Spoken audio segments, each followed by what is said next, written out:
Could you make a video where you show exactly how you went about prioritizing what you cut away and how much volume you now do in those 45 minutes? So in this piece of short form content where I talk about how I started working out for 45 minutes and shortening my workouts overall, I kind of meant I reserve 45 minutes for post squat bench deadlift.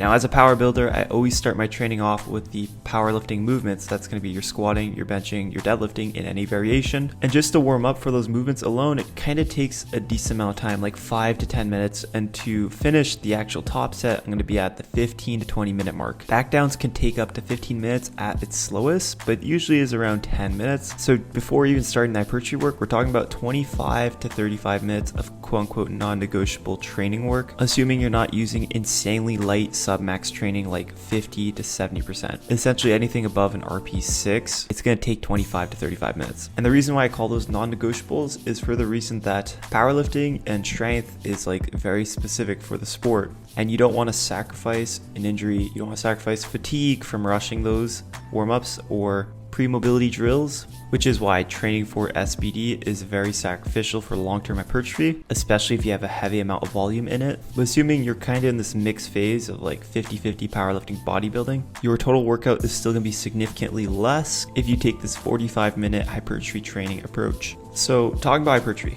a big component of this thinking is actually from the GOAT, John Meadows. I remember watching one of his videos where he started talking about natural training, saying how you cannot do everything in one training phase. And I know this might not be a popular opinion, especially if you're just starting out and you're making crazy gains on every single movement almost every single week because you're still under that 1-year gym mark. Then hell yeah, keep doing what's working. I'm talking about for the more experienced, intermediate to advanced lifter, gym progress is inevitably going to slow down, and you'll have two options, which is going to be smarten up, allocate your quote unquote resources for recovery in different ways, or continue to train like a noob and hop on gear. But even gear, you're not like uncapped, unlimited. You're gonna have the same issues in a different version. That being having to pull back based on tendon strength, how much gear you have to take. Everything has a ceiling, and it's important to acknowledge it earlier than later and not to be like, some of these guys are on the opposite side of the spectrum where they're like, fatigue bad, don't do any unstable movements because you're going to result in super high amounts of fatigue. But fatigue's not bad, because if that really was the case, then the stereotype of the big gym idiot wouldn't really exist and the science-based lifter would be ultra jacked. And obviously there's genetics to this, so yeah, different outliers can do different things.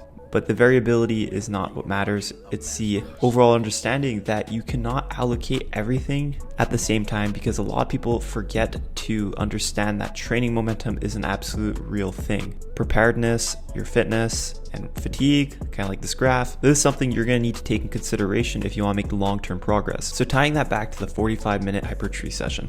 Your hypertrophy can serve as two main things. It could be used to strengthen your SBD by taking those rusty links out of the chain and buffing them up so that they're no longer a concern for future weeks of training. I would say that's not as beneficial for hypertrophy work, but sometimes there is overlap where training those movements will be very beneficial, such as something like the glute medius, triceps, and even biceps for elbow pain on bench press. And so without going down this rabbit hole, you need to make sure that you get your bases covered with the powerlifting goals. So with these movements, it's not extremely important to go super high RPE, because the premise is not to gain muscle mass, but to engage that muscle better, either through just better movement pattern and kind of just paying attention to how you're performing it and not focusing on how heavy you're lifting to progressively overload, which can either be a skill problem or just not practicing enough and having enough volume overall, such as a movement you used to do in the past but then you detrain.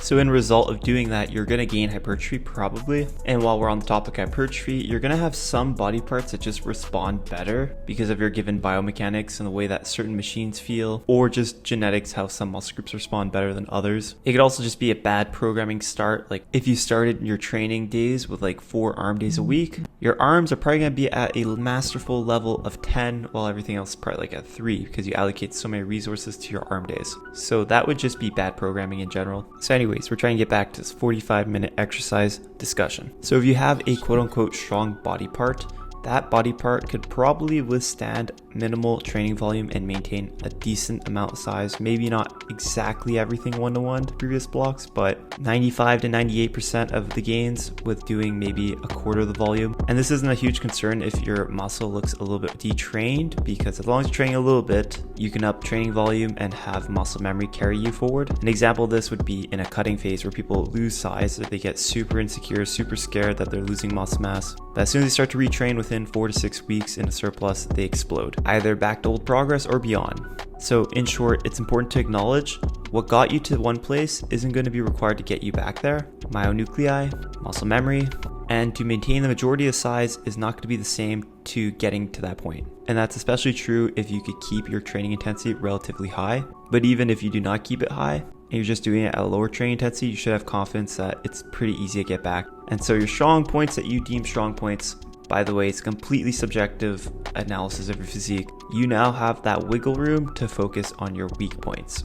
By completely changing the training volume or the training intensity based on whatever is a bigger concern, which is also based on if you're in a caloric surplus or caloric deficit. But in either cases, you're going to allocate more training volume to your weak point to make a more complete physique, alongside with moderate to high training intensity for that weak body part. Now, the easiest way to do this is to do more exercises for that muscle group that's a weak point in your training, and to increase the intensity, just start with that movement as your first movement, because in the start of the session, you're going to be fresher. And to get back to this question, I can't show you an exact breakdown because everyone has different strong points, different weak points, and that's the reason why I do not have a program for sale, because it's so cookie cutter, unspecific. It just doesn't sit right with me to sell that. But I do offer coaching in which we'd go in depth into this. I'm not even trying to sell you guys on it. I'm just saying a good coach should be talking about these things. But to use myself and my training as an example of how I address something like this into a shorter form workout, as I spoke about in the short video, for my shoulders, I have built up a decent amount of size from anterior presses for my anterior delt and side lateral delt. If you watch my short form content, you'll know that I'm also not a huge advocate of the lateral raise anymore. I tried just doing lateral raises without anterior presses and noticed massive size drop off, resulting in me questioning how useful are the lateral raises compared to anterior presses, overhead presses. But just to cover my bases, I do prioritize the anterior press and still try to maintain minimum volume with lateral raising. So if you're talking about how to shorten my workout, it's going to shorten my workout by kind of not prioritizing lateral raising in my training. The anterior press is a solid movement because it can hit the anterior delt and the side lateral delt alongside the triceps. I like it a lot, so I keep that as a relatively higher priority than the lateral raise, with the utmost priority on the rear delt before training, but still not higher than my squat, bench, deadlift priority. The awesome thing about programming and training is that you could change it, whatever priority your training is, based on your goals and what you're trying to do. And this might be my training split now, but might be completely different in the next 2 years. And this is why it's so important to understand what your training programming is supposed to do for you, versus just checking boxes saying, this is hit, that's hit, and I'm happy with my training. Nothing wrong with that, but if you start using people who are natural being fake natties over time, that lack of knowledge might be the reason why you're not progressing in the deeper years of your training. That's about it. I hope you guys liked this video. Subscribe and comment below. Peace.